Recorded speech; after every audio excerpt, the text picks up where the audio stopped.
معزز سامعین و ناظرین، السلام علیکم ورحمۃ اللہ وبرکاتہ۔ آج کے ویڈیو میں ہم جانیں گے قرآن مجید کا ایک حیرت انگیز معجزہ۔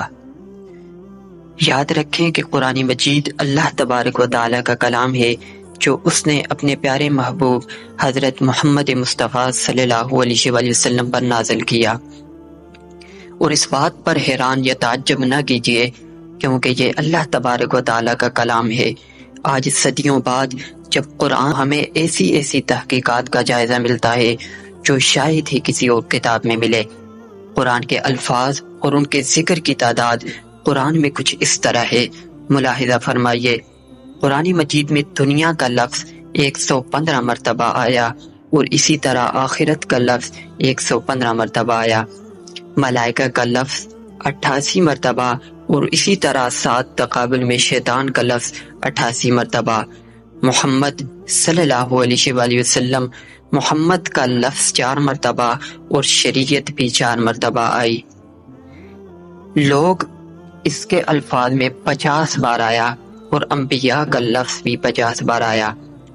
صلاح یعنی درستگی، یہ بھی قرآن مجید میں 50 مرتبہ آیا اور فساد کا لفظ بھی 50 مرتبہ، ابلیس 11 مرتبہ اور اس سے پناہ مانگنا بھی 11 مرتبہ، مرد 24 مرتبہ، اسی طرح عورت بھی 24 مرتبہ، زندگی 145 مرتبہ اور موت 145 مرتبہ، نیکیاں 167 مرتبہ اور گناہ بھی 167 مرتبہ، اظہار 16 مرتبہ، اعلان 16 مرتبہ، مصیبت 75 مرتبہ اور شکر 75 مرتبہ، ہدایت 79 اور اسی طرح رحمت بھی 79 مرتبہ آیا۔ یہ تناسب بتانا ہے کہ قرآن اللہ کا کلام ہے اور انسان اس کی مثل نہیں لا سکتے۔ کچھ الفاظ کی تعداد میں حکمت ہے، مثلا جزا 117 مرتبہ اور مغفرت 234 مرتبہ، یعنی دگنی کیوں؟ کیونکہ اللہ کی رحمت اور مغفرت ہر چیز پر غالب ہے۔ تنگی 12 مرتبہ اور آسانی 36 مرتبہ، یعنی 3 گناہ کیوں؟ کیونکہ اللہ تعالیٰ فرماتا ہے کہ تنگی کے بعد آسانی ہے۔ مزید قابل غور باتیں، لفظ نماز 5 بار ذکر ہوا ہے اور نمازیں بھی 5 وقت کی ہیں۔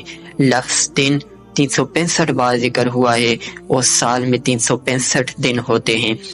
قرآنی معجزات، لفظ زمین 13 بار ذکر ہوا ہے اور سمندر 32 بار۔ اگر ہم اس کا تناسب نکالیں تو سمندر 71% اور زمین 29% بنتی ہے، جو کہ زمین پر سمندر اور خشکی کے تناسب کے مطابق ہے۔